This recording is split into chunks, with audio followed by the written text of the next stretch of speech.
আসসালামু আলাইকুম রহমতুল্লাহ বারাকাতু। যে যেখান থেকে ভিডিওটি দেখছেন এবং দেখবেন সকলকে জানাচ্ছি অসংখ্য ধন্যবাদ।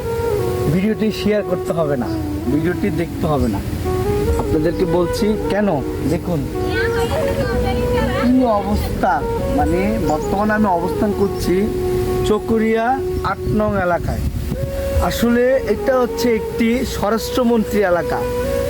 মানে এই এলাকায় এই অবস্থা মানে খুবই দুঃখজনক, খুবই দুঃখজনক। আমরা পেকুয়া যে এলাকাটায় আছি এখানে আসলে দেখেন আমাদের আল মুসাইদা ফাউন্ডেশন এখানের প্রতিনিধির খবর পেয়ে এত দূরে আসতে, দেখেন এত দূর, মানে বলার বাইরে। আসলে ওনারাই হচ্ছে প্রকৃতির যোগ্য, ওনারাই পাবে। আমরা আলহামদুলিল্লাহ আমরা সকাল থেকে এই কার্যক্রম চলমান আছে। ইনশাল্লাহ যতদিন আমাদের এই পানি না নামবে, আমরা আপনারা অবশ্যই অবগত আছেন দক্ষিণ চট্টগ্রাম বেশ কিছু জেলায় পানি উঠেছে। আমরা ইতিমধ্যে অনেক জেলায় দিয়েছি।